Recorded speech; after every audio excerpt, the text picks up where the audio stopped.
when I worked at the shop full time in Houston, I had skills, but they weren't used to accomplish the same task. I knew how to hold a chisel. I knew how to hold a gouge. I just had never carved a bass bridge. Right. I finally got him on the podcast. I'm Jason Heath. This is Contrabass Conversations. We are talking today with Mitch Moehring, and he actually has been on the podcast in a way. We did a luthier chat back in Oberlin, Ohio, a few years ago. I can't even remember at this point. But Mitch invited me, coordinated a trip for me to come and see Mitch, as well as all these other luthiers in action. It was a super cool experience, and it has been so great to follow along with Mitch's career over the years. He has such a cool backstory, has a background in education similar to me, and is just doing great things, winning awards with his basses. You've heard me talk about him many, many times in the outros of this podcast. He puts these episodes together, so thank you for that, Mitch, and very, very cool basses. You're going to have a lot of fun with this conversation. Mitch is good people all the way. Thank you to our sponsors, Dorico, Ear Trumpet Labs, and Audacity. More on them later, but let's dig into this conversation with my buddy, Mitch Moehring. What am I looking at behind you in terms of basses? What bass is that? That's the one I finished, I guess, about a month ago. Okay. That's a 3/4 Piattolini model that I did. The back and sides are walnut. Okay. It's an American walnut. And this one has basically, in a nutshell, laminated ribs that I made in-house with a layer of aramid tissue, which is the ingredient for Kevlar. So it kind of looks like a Downy sheet, honestly. But I'm just hoping to, if I'm making these travel instruments that are expected to, come apart on the fly, I should also expect them to be able to go from South Texas all the way to Chicago, Portland, without those rib issues that so many basses have. But yeah, that's one. I'm actually taking that to Bass Violin Shop out in North Carolina on Monday. Nice. They've been wanting to carry an instrument for a while, so I didn't even put this one out there as being for sale. I just said, this one's going to your shop just to get it out into a different area, because I don't have instruments out in the East. They're mostly up north. That's awesome, man. That's great. I can't wait to check out that a bass built like that from you. This is the second one like that. I did 2 at once this time in tandem, and usually I just make one at a time. I feel like that's all my brain can handle. But it was a really cool experience to be able to, do the ribs, have the bending iron going, having all the vacuums going to do the ribs for 2 basses. And then you move on and you do the top for 2 basses, rather than, getting set up for this one big step and then, never using those tools again. And you kind of see some refining between the bass that you did first and the second one. Things go a lot quicker. Do you think you might do 2 basses in the future, or now that you've done it, or do you think you're going to go back to? I'm sure there are reasons for doing it both ways, but what do you think? Yeah, personally, I think I enjoy doing one at a time, just to be able to really be visualizing the beginning and the end the whole time, rather than going back and forth and looking at measurements. Okay, this is the 3/4, because I did a 5/8 and a 3/4 at the same time. So same model, but just stretched, And I did I had 2 notebooks going at all times in here, just to make sure I wasn't going to take a measurement from the 3/4 and the 5/8. And so I could see things like that being an issue if I wasn't careful. But I think I'll go back to doing just one at a time, unless I find myself in a situation like this. I aim for both these basses to be kind of a COVID answer bass. So I did German trade scroll necks on them instead of doing a hand-carved scroll, just trying to get the price just down a little bit, because I knew when I started these that bass players were not going to be playing by the time they were finished. We're all going to still be locked in.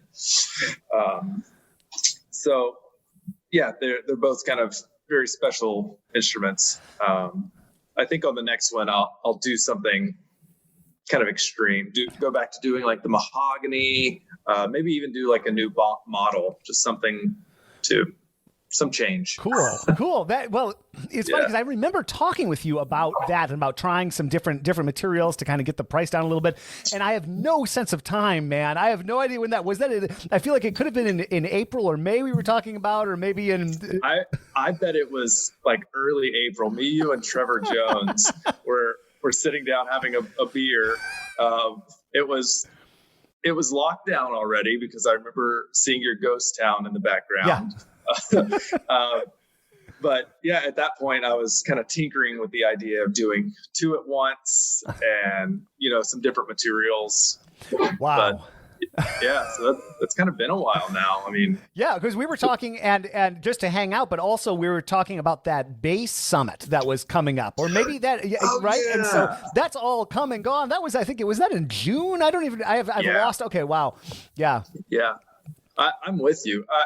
I did one of those live Instagram videos today, and I kind of went on a slight tangent of I've had the biggest like work ADD that I've ever had in my life.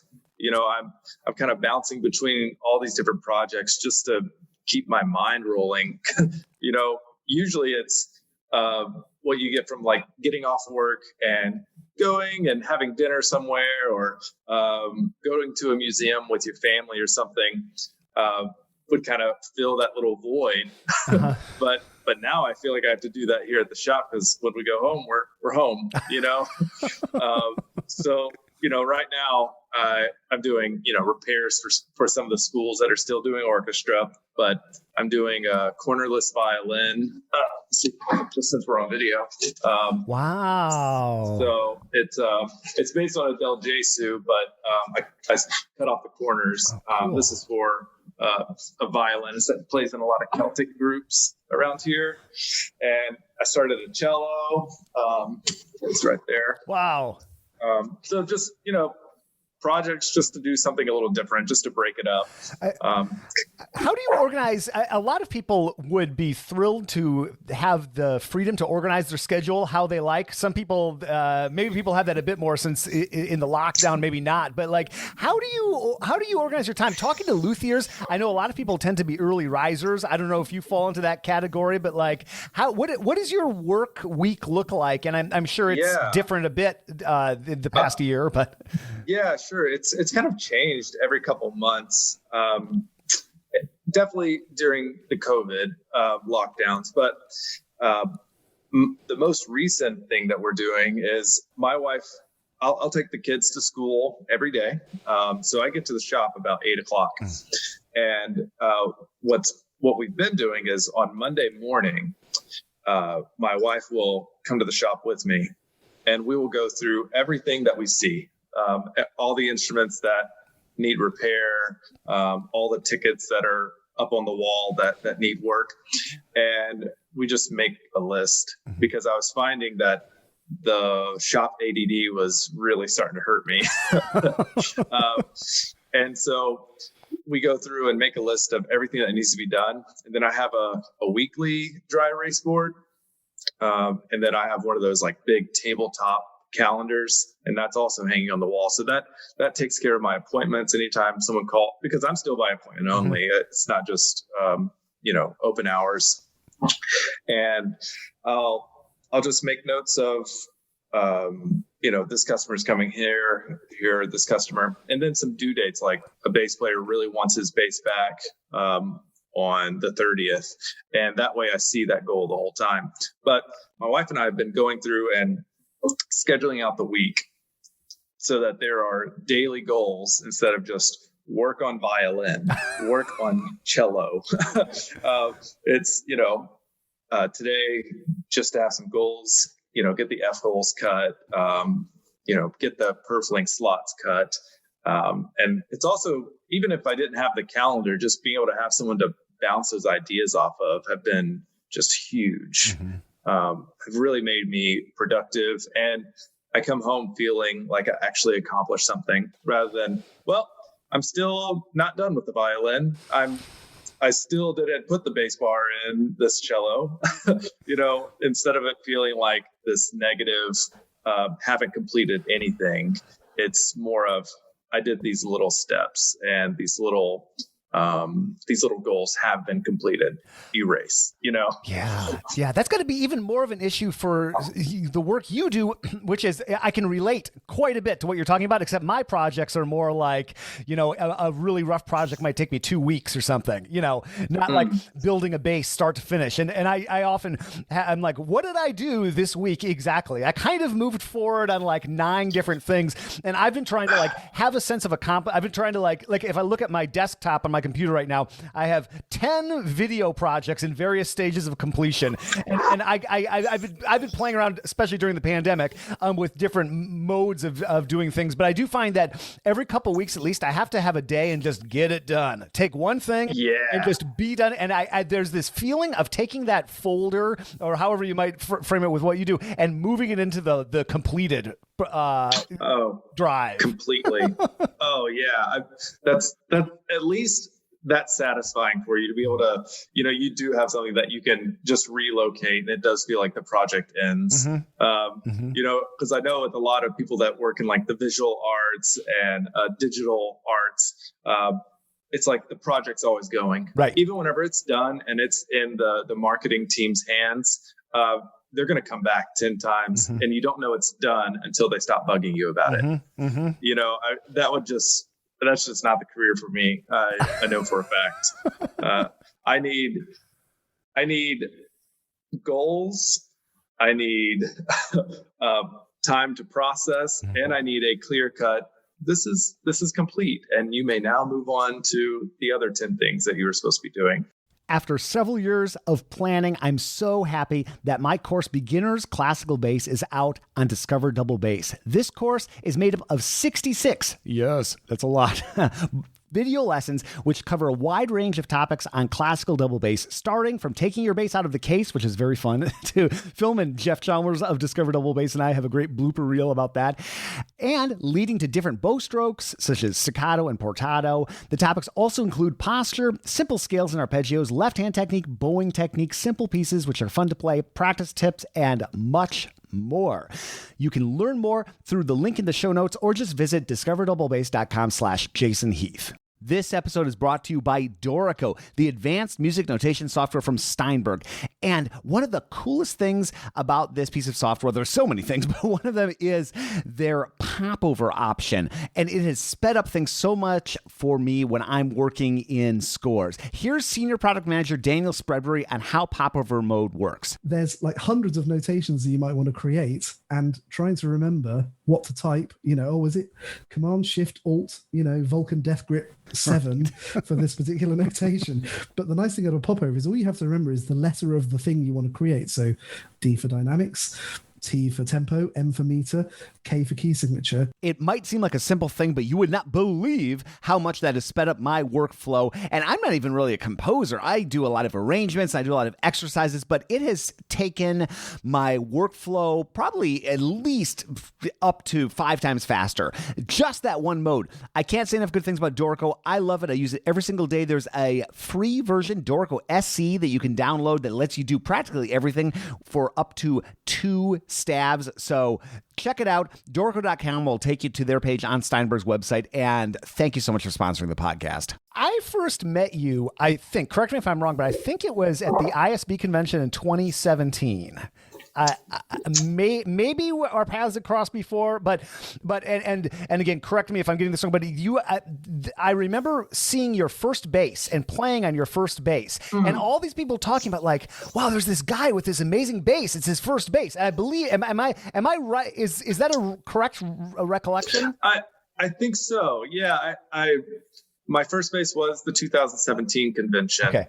And it was smaller, but it was still a 3/4. It was, a very slope shoulder. And, I've known about you for ages.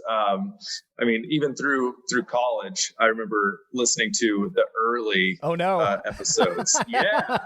And it was like, there's other nerds out there that, want to talk to bass players and want to, dig into that kind of stuff. But yeah, I remember, it's that whole celebrity thing. Looking back, you see someone, you're like, that's Jason Heath, you know, like, and that was my first convention too, actually. I'd never been to an ISB convention. Wow. I'd been a member, you know, I'd, you know, had the magazines and all that, but, you know, that was a super overwhelming week because, you know, I'd never seen a lot of these people in person. I'd always, you know, heard their performances, and yeah, you were part of that too. Oh, you know, there's Jason. And I just kind of jumped on. Hey, I'm Mitch, you know, you probably don't know me, but well, I've had such a great time getting to know you though over the years that I feel like I've known you longer than that, you know, because I was really like 3 years and change, coming up on 4 years, I guess. Yeah. And it's just remarkable to look at what you've done in those short years too, just from my perspective. How many basses have you done now at this point? I think that's 6. Okay. So that was the 6th bass. But yeah, you know, that at the last ISB, I was still teaching full-time orchestra, at classroom, high school, middle school orchestra. And that bass took me almost an entire year because and I had, you know, 6-month-old or 8-month-old, and finally at the end, you know, a 1.5-year-old by the time the bass was finished. I had him at home, and the shop was in the garage that, you know, very few power tools. And so I was teaching full time and only getting shop time if I woke up at 5 a.m. and worked 2 hours before going to work. And then, you know, hoping I could be home and not teaching, working on the bass. And I'd been tinkering for a long time, and I'll get into that later if you'd like. But, you know, that was kind of the point that I was like, this isn't just something I want to do early in the morning before I go to work. This isn't an exercise to get your mind right before you go do your job. This is what I want to do. And I really didn't even think it was a possibility. But yeah, like you said, that's only 3 years ago. It's really been a wild thing. I could only imagine, and it's really been cool to see you move into the space in downtown Kilgore, which I've now said it on the podcast enough. I got to come visit. I got to come visit Kilgore. But and so obviously we both have a similar previous career and have moved on into other things. How did you when did you get interested in lutherie? When did you get interested in instrument making?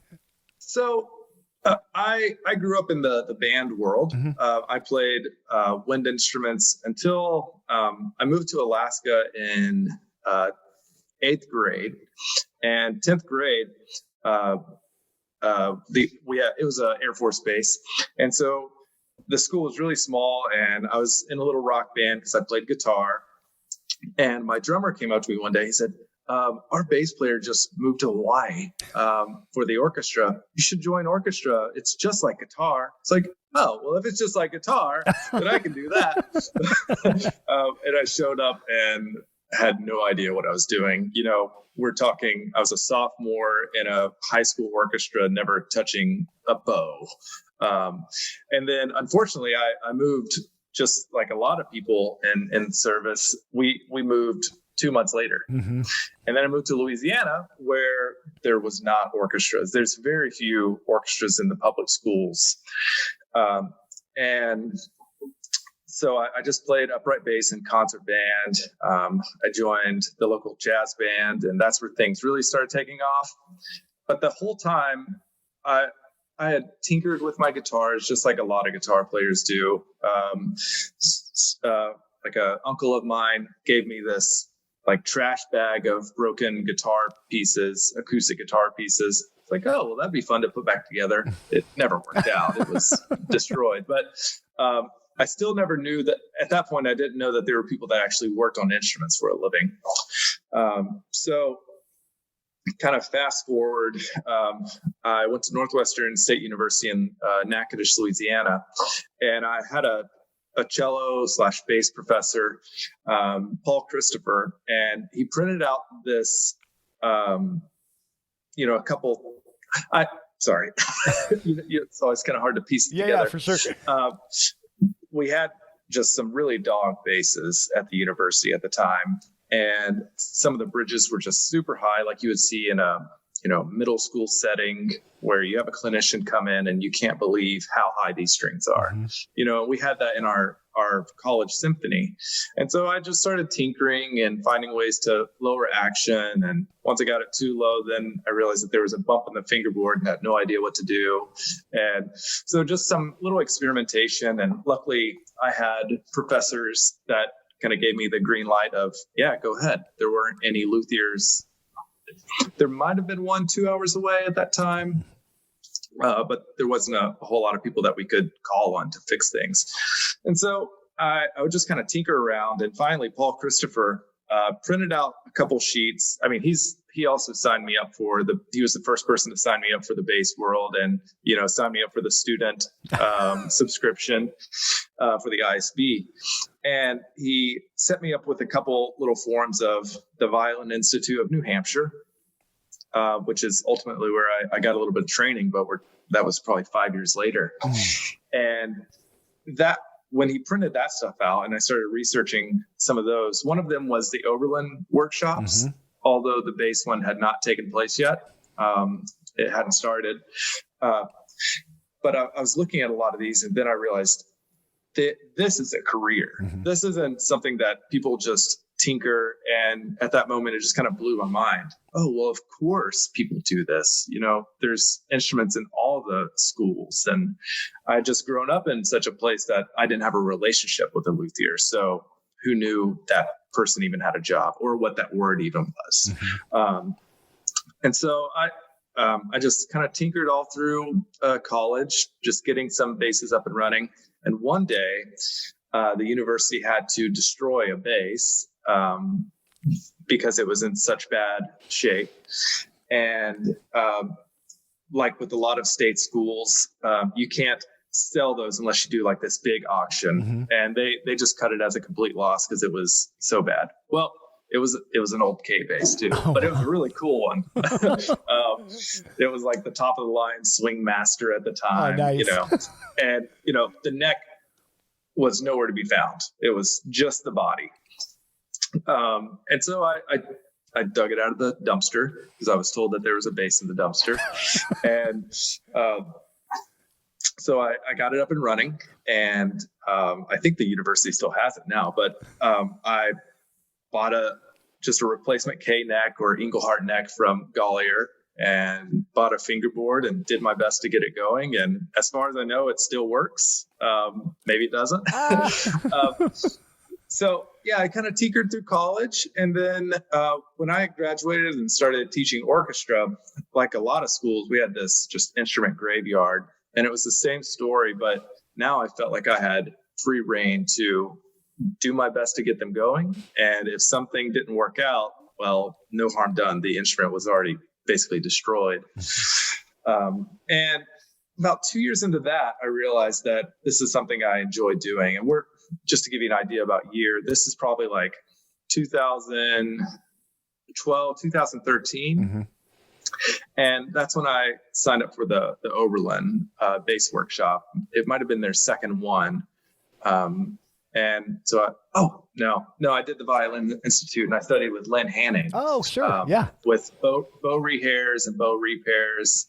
And so I started there, got some formal training, and then instantly I got back in town after the 2 weeks, and I got a call from a really big violin shop in Houston where Joey Nager was working. And he said, we're actually looking for another full-time bass person. It's like, the dream job. Yeah, it sounds great. And so I left the teaching field probably 4 years in, and I went and worked full time in a shop. And I mean, I did a little bit of bow work that year, a couple of violins. If the violin guy wasn't at the shop that day, but I did bass work all year long. It was just bass setup after bass setup, and I loved every minute of it. I still love to do a setup.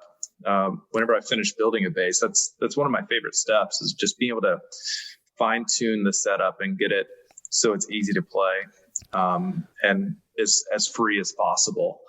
And so that year, out of all the training I've had, all the Oberlin Bass Workshops, just working in a shop on basses, I just learned so much. And being able to, the person right behind me, the bench facing mine, was Joey. Having a resource like him, I got so much out of it. It was a great step for me. Wow. So you were teaching. What year did you start teaching then? And then let's see. I started teaching in 2010. Okay. And I taught for 3 years. And then I went and worked at the shop in Houston with Joey. And then, unfortunately, we, with a newborn, we weren't financially able to do just a, bass workshop guy. Yeah. And my wife wasn't working because we had a newborn. And so we moved back and I started teaching again. Okay. But it was a really hard decision because it was like the first job that I just loved so much, but as soon as we got back, I taught. I didn't do any repair work. And then people found out that I was, back in the area and, well, are you still rehairing bows? Okay, sure. And then it just continued to build. And then there became a point of something has to go, and so about 4.5 years after that is when I stopped teaching. I got back from the ISB 2017. I got back from that convention and probably taught another 6 months. And then, and then I kind of threw in the towel and started building and repairing full time. Was that scary to make that move? I mean, because you were in the teaching world, then you're doing this dream job, but financial prospects maybe not make it viable, and then back into the teaching world. I mean, was that? Did you feel like you were taking a major leap, or I mean, it seems again from outside perspective, seems like things have worked out great, and people raving out your basses. You're one of those people that I definitely think is like one of the young stars of the luthier world, and so it's thanks. Oh yeah, well, I feel quite confident in putting that out there. I think everybody who's played your basses would agree. But was that scary to be like, all right, here we go? It was freaking terrifying. Okay. In no way I was like, I could try this. You'll see if this works out. But if I didn't have my wife and the support team that we have, like my father was retired, so I knew that if there was something with watching kids, he would, even though he's an hour away, I knew we'd have something like that, like if something got tight. And then Casey, my wife, her mom, we were in the process of buying our house that we're currently in. And, I had been torn between teaching full time and doing this on the side or doing this full time. And it was like obvious, like all over me that it was bothering me. And she said, well, if I told you that money is not an issue, if something happened and you just couldn't make it through the year, what if I told you you were covered and we would help you get through the year and then you could figure it out for the next school year or whatever? She said, would that change things? I said, completely. That would change everything.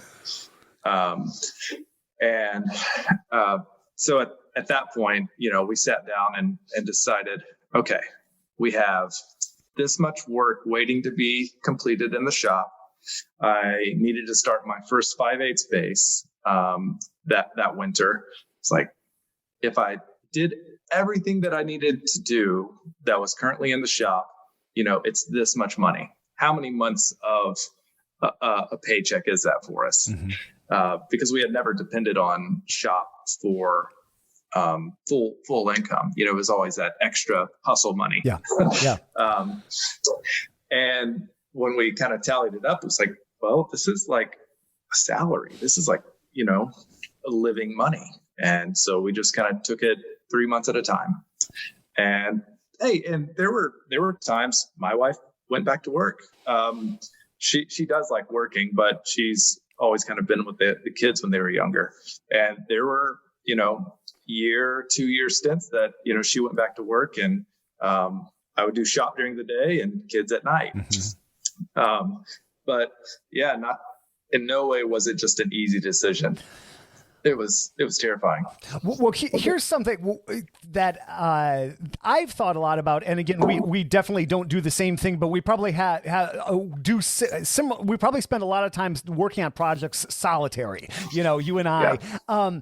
And if I think back to the years I was teaching, it seems like almost the opposite of what a lot of your workday probably is, which is like my teaching job at least was total chaos, kind of fun, people around, running everywhere, chatting with kids, and then to go to like what I do now, which is aside from talking to you into this laptop, which I do occasionally, most of the time I'm not saying a word to anybody. I'm just working on projects. Was that strange for you, just emotionally, or just in terms of lifestyle? Even though you love what you do, I love what I do. I do sort of miss that energy. I guess everybody's in a different situation, but I'm right there with you. It was one of those. I never knew I was such a outgoing person until I was stuck in a shop by myself. And the first year the shop was at home, so I could go inside and have a coffee break and talk to my wife. And then she went back to work, and it was just like me at the house with the dogs and chickens and I did kind of go crazy. I'm a lot more of a people person than I ever thought I was, because I did enjoy the kid. I mean, if there was anything I enjoyed about teaching, it was kids. Yeah. They were warm and fluffy, and that was definitely a hard part about leaving the field. But now I really appreciate my alone time. There's if I do open, I usually open at noon to the public. So between 8 and noon, it's just like, it's quiet. I can listen to podcasts. I can listen to music super loud. And when those kind of things change, and maybe I have people in the shop, because the shop I'm in right now, we actually have a private teacher that teaches lessons up front. And so whenever she shows up, I can't turn the music up super loud. But I guess working in the shop has kind of changed my personality to be more of, I wouldn't say an introvert, but I do like my alone time now. Yeah, I do like it. Yeah, I do too. I think reflecting back on those years when I was teaching, I realized there was just this inertia sort of propelling me through the day. I don't even know. I mean, I was thinking, because I'm a human being, I have to think to breathe, I guess. But I wasn't thinking like I am now, where I have like 4 hours, 5 hours of just solitary time to work on something. I would definitely miss that, and I do miss that when it's taken away. I probably had a little too much of that this last year, but Yeah, it's funny. And then now that you kind of go out, say you go to like a week-long bass workshop somewhere, you come back and you kind of need to detox because it's just kind of so overwhelming to be around people. So, but my cup is really full after that, just kind of building off of people's energy. Well, I appreciate so much you inviting me out to that Oberlin Bass Workshop. I believe it was in 2018, and I if I'm remembering my years right, and I think so, yeah. Okay, and I hope to come back in the future and check it out again. And that it was so cool, because maybe, I mean, I didn't really thought that much about it, but I maybe thought that luthiers saw themselves as in competition with each other. And while that may be the case in some circumstances, or maybe in an older generation, it was like, that was like a poster child, like that was like what everybody hoped all professions would be like. Everybody's like giving presentations to each other. And can you just like tell me about the field and that experience? And that'd be great. I could really go on about the Oberlin Workshops, because you were only there for a couple days, and you got an idea what it was all about right away. And that's how I felt from the moment I met those people. I went in never building a bass. I went in doing my first bass bar at this workshop, and no one looks at you like, oh, it's just this dude we're going to have to waste time on because he's never used this tool. He's never done this process. It's only going to hold us back from our goal. And it's not that at all. People get just as much of a kick out of teaching at the Oberlin Bass Workshop as they do out of learning, because you have all these guest teachers and resident teachers like Arnold Schnitzer, Robbie McIntosh. We've had David Gage, Jim Ham, Nick Lloyd came for a day once and basically went start to finish on how he does extensions and scroll graphs. And that's just to name a few. So we have all these people just popping in, and they get so excited about sharing that information. And it's like, this is what you want. This is the dream, because you don't see that, I guess, teaching philosophy or business philosophy. And I don't know any other field that does something like this, but I would say Oberlin as a whole is a rarity. I wouldn't say even the luthier world, maybe it's changing, and I just don't know that. But Oberlin has, I think the motto is everyone learns, everyone teaches. And even in the violin group, because they have a violin makers class, they have a bow maker, and they have a restoration class, which these are just like, not just like me, but a lot of people that it's just a one-person shop. She might have a bench in her home and she just does high-end restorations all day.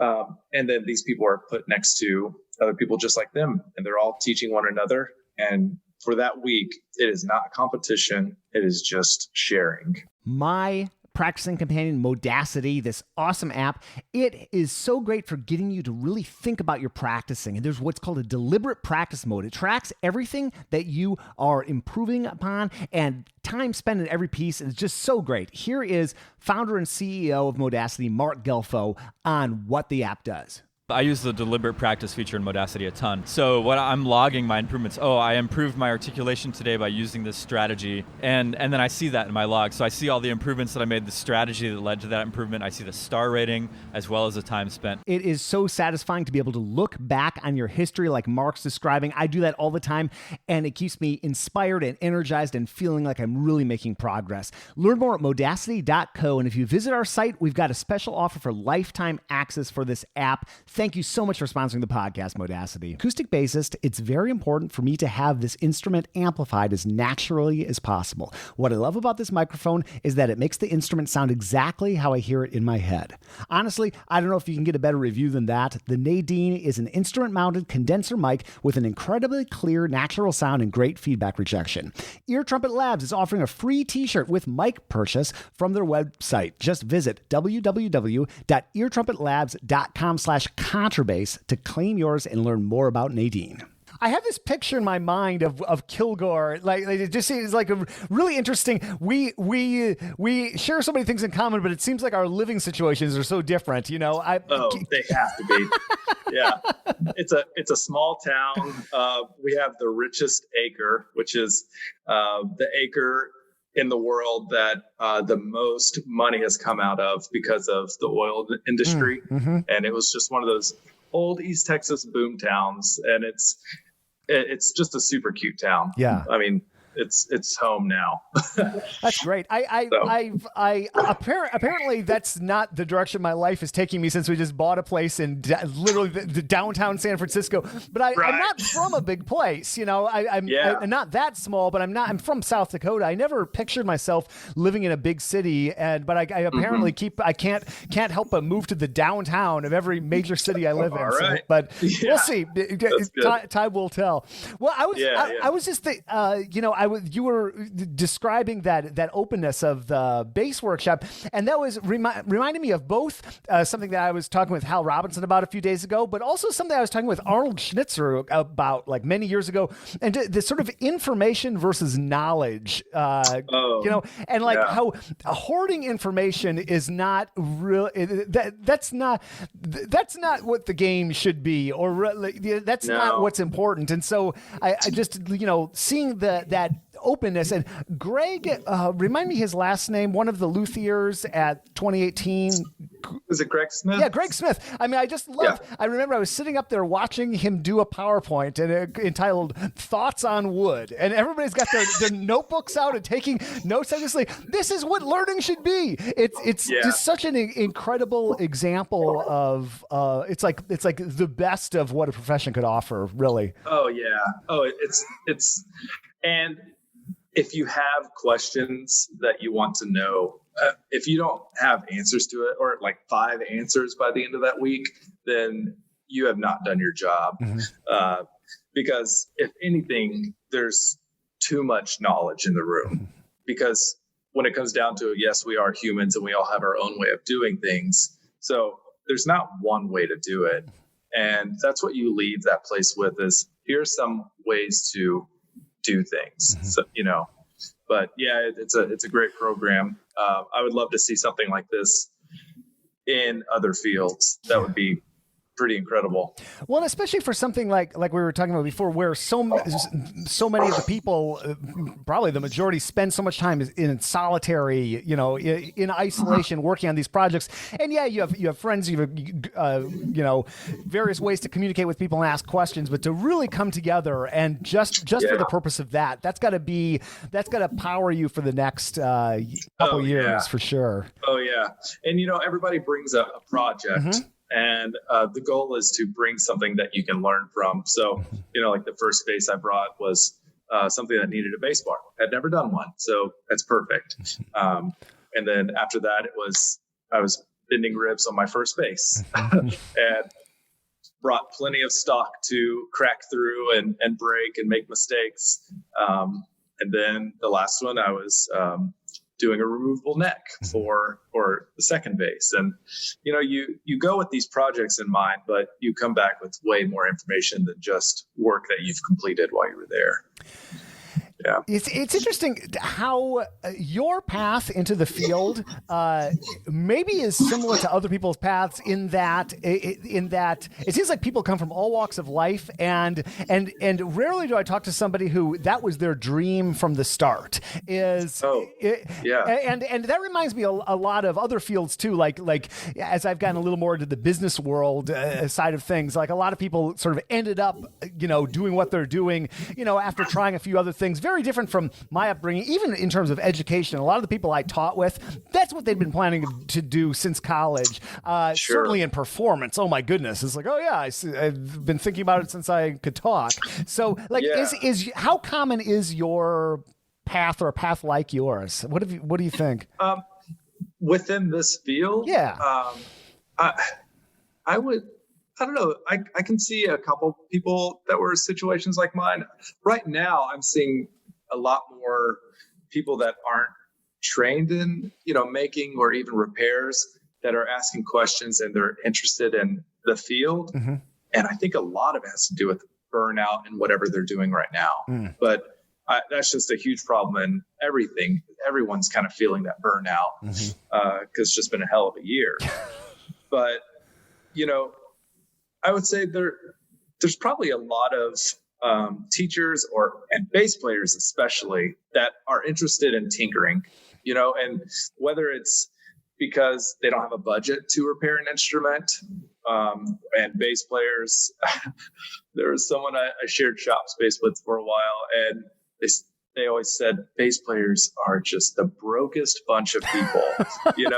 They play the most expensive instrument, but they have no money. And it's true. I mean, the gigs pay the same, but the instruments are 10 times the price. Yeah. And, so you see a lot of bass players, and now with social media, there's a lot of different groups that you can join, and, people share information.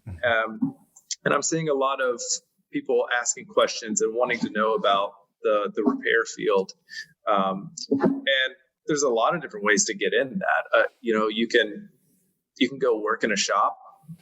Through the VSA, we get emails of different job openings around the country and world, really.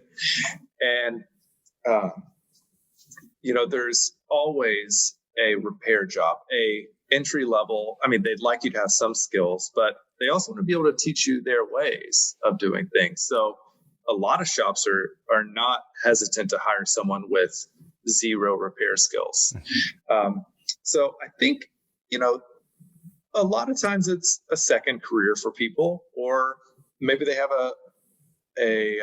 like I did some woodworking with my dad growing up. So when I went and worked at the shop full time in Houston, I had skills, but they weren't used to accomplish the same task.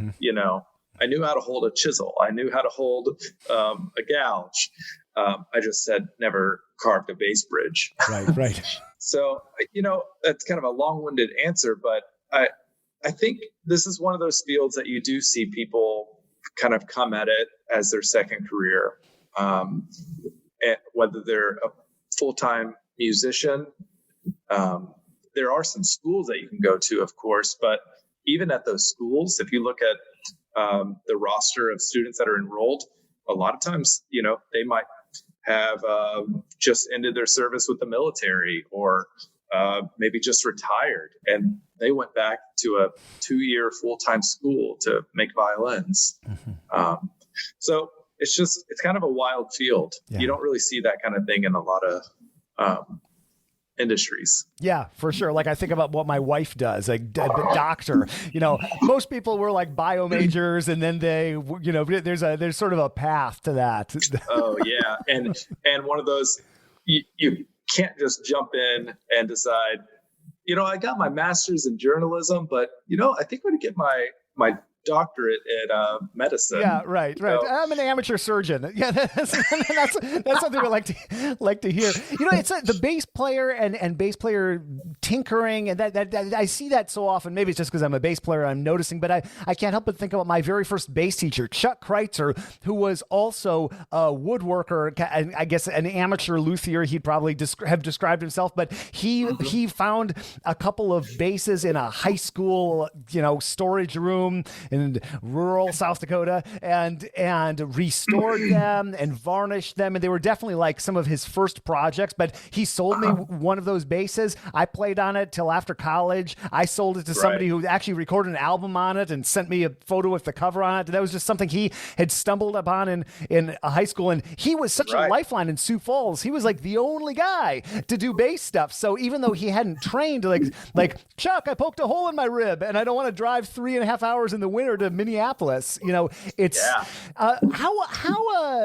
how saturated, I don't know how to phrase the question. How saturated is the field? Because maybe in some areas like Metro New York, there are probably a lot of luthiers. But like here, I don't know, Pat McCarthy, if not Pat, well, Lemur was here, but they moved. So if it's not that, I'm either driving all the way down to LA, or what's your take on that?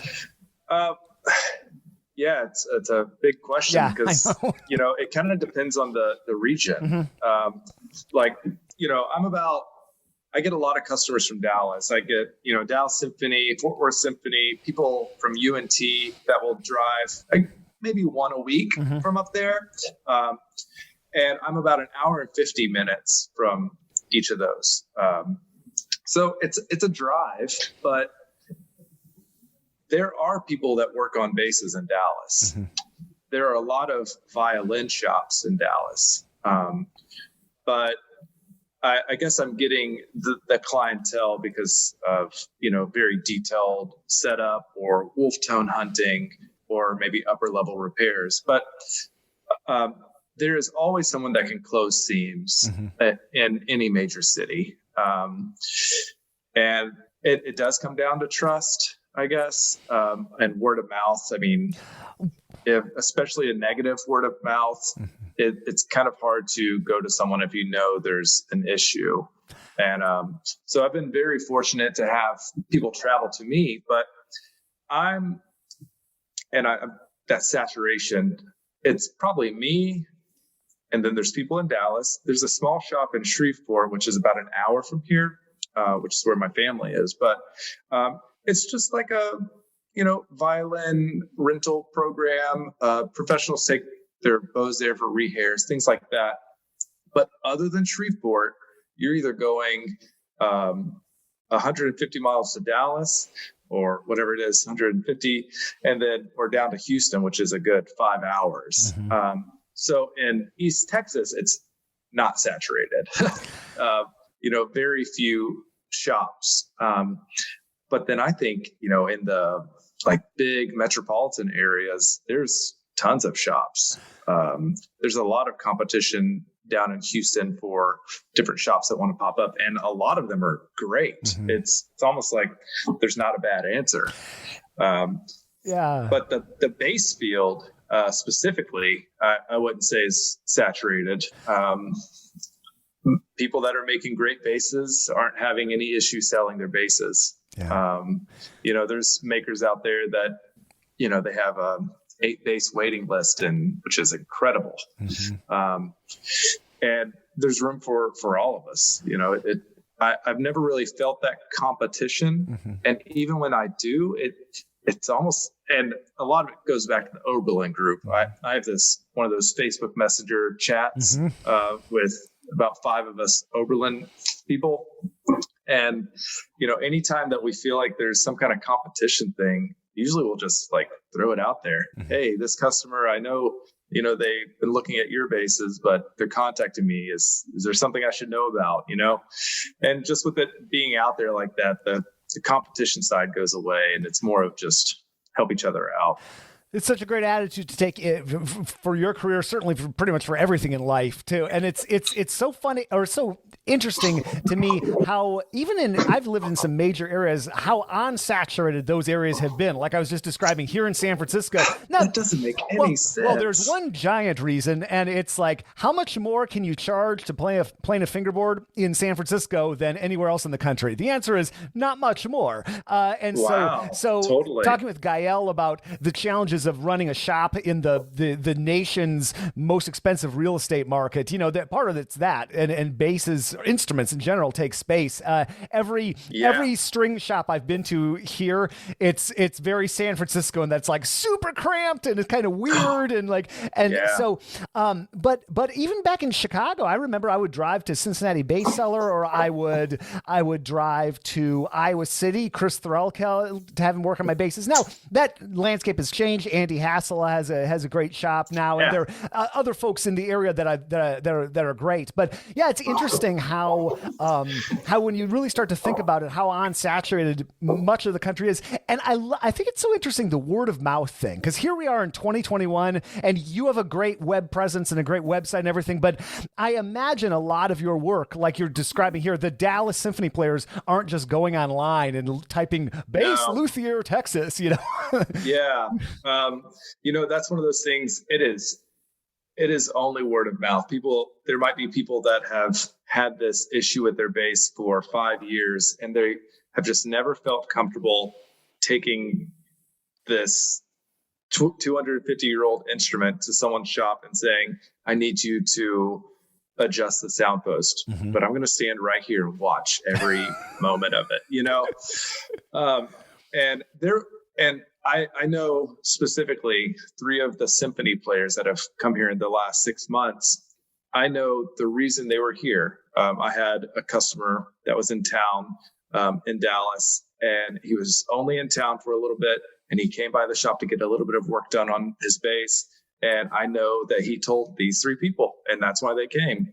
And so it's totally true. No matter how much social media and how great your website looks, if you don't do the work and you're not a good person, you're probably not getting work done. Yeah, it's the same rules that have applied for generations and centuries. It's funny, people have asked me, because I had a pretty thriving bass studio back in the early 2000s, like 17 careers ago. And when I had that, people have still asked, they're like, how do you get started private teaching? And my answer is, I have no idea. But I had one student and then their parents, told their the colleagues, and then that word spread, and then all of a sudden I was teaching one kid in the Chicago Youth Symphony, and then I was teaching 8 of them, and it's I can't help but thinking about the person that does bow rehairs for me, Brian Campbell in town. I don't think he has a website. I'm pretty sure he doesn't have. He just has a cell phone number like a drug dealer. I just like awesome. I text him, and that's what everybody I talk to at the San Francisco Symphony. That's who they use for their bow rehairs, and he's awesome. That's awesome. But it's just funny how those old we live in very connected times, but those old rules still apply. Oh, completely. I've never thought about things like that, because as a business, you feel like you have to check all the boxes. Mm-hmm. All right, we have an Instagram page, we have a Facebook, business page, and our website. There needs to be a direct connection to email, but when it comes down to it, I still get calls on my cell phone. Hey, someone gave me your number for okay, well, this is fine. This is okay too. It's just it's funny. I mean, you said it perfectly. Yeah. Do you ever feel if you're looking at one of these instruments, because it's one thing to work on a school rental instrument, and it's another thing, certainly higher pressure, to be designing your own bass and work on that, and then you get something that's a few hundred years old. That's what kind of pressure do you feel if you're looking at something like that? Is it a weird? It is real pressure, and maybe.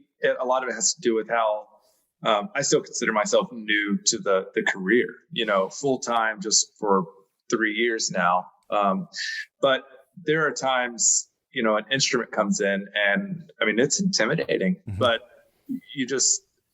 although it's old and it has its bag of problems, you have to treat it like the others in a lot of ways of, okay, what are the issues right now? Let's try to resolve some of those issues, but especially like a historic instrument rather than just like a shop bass that was made in a factory 40 years ago.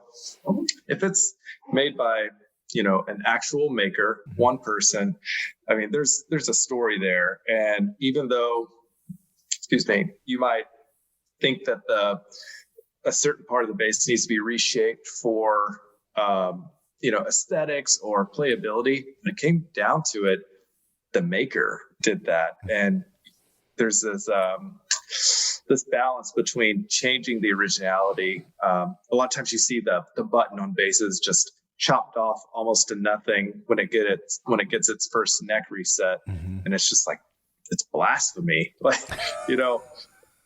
Cutting the maker's insignia almost off of the bass. Yeah.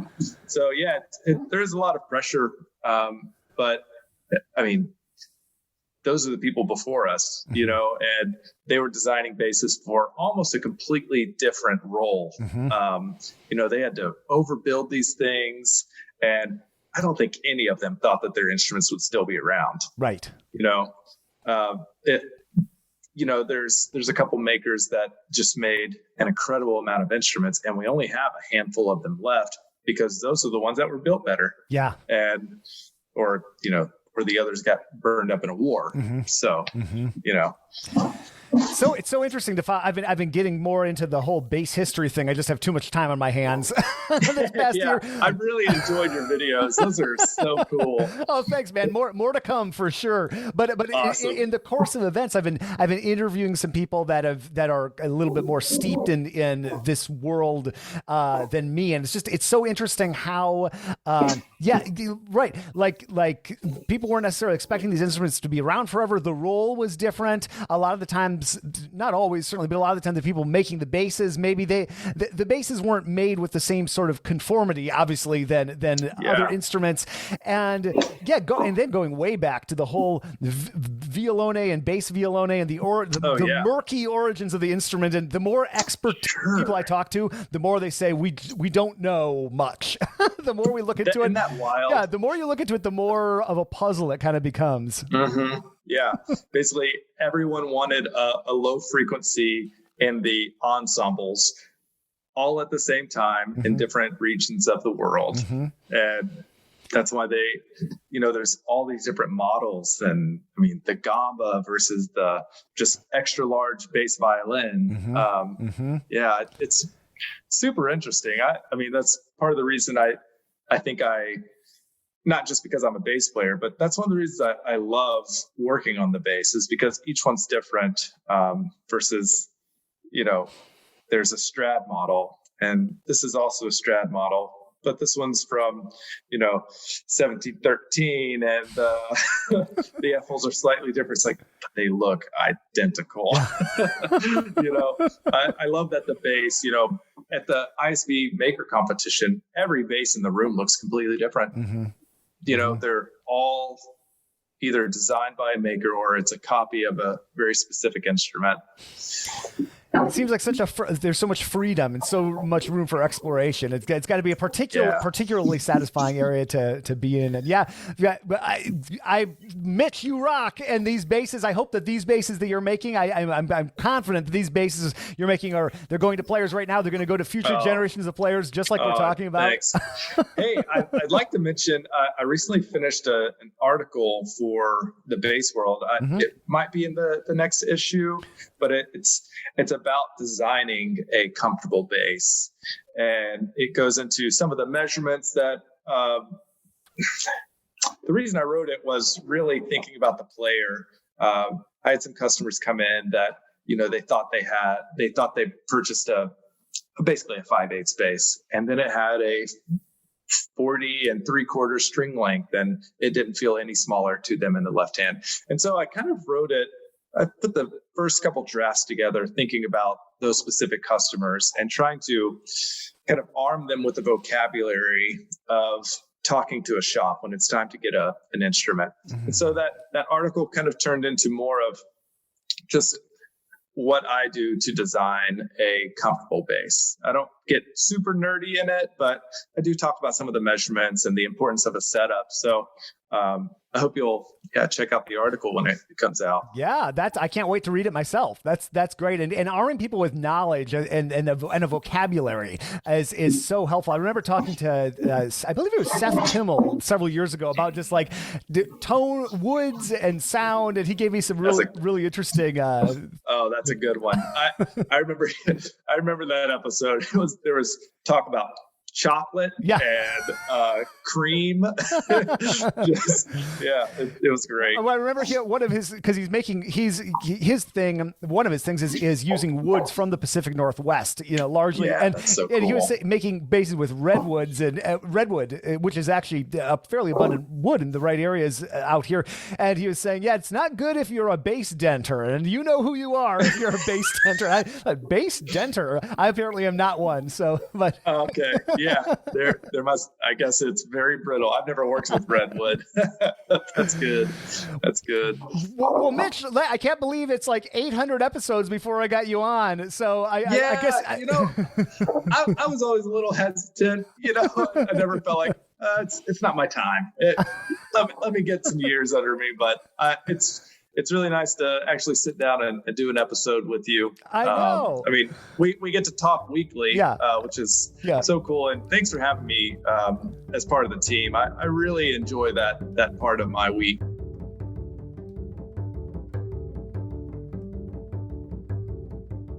Mitch, thanks for being on the show. I guess not the first time, really, but the first time that we're just talking solely for this. Certainly won't be the last time. And Mitch is a fountain of great ideas. We've talked about doing all sorts of young luthier profile episodes, and maybe we'll do some panel discussions. Mitch is involved in all sorts of things in the bass world, and I'm so proud and thankful that he's a part of the team here.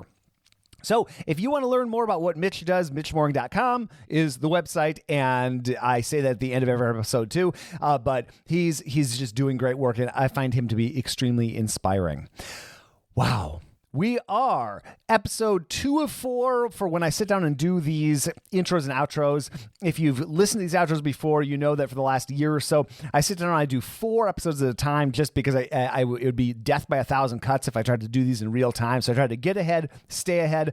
I try to quit all my work at 5 p.m. and I try to be done Friday at 5 p.m. if at all possible. It is 4:57 p.m. and I'm doing this outro, so I will not meet my goal this week, but that's okay. I have had a lot more coming on my plate the last couple of weeks, and it's all good, but it's an adjustment. I'll talk about that at some point. Might not talk about that in this set of 4 because I'm trying to get out of here. And so speaking of getting out of here, I think I'm going to close out early on this outro and thank the team. They are Michael Cooper, Steve Hinchy, yes, Mitch Moehring, Trevor Jones, and Krista Copper.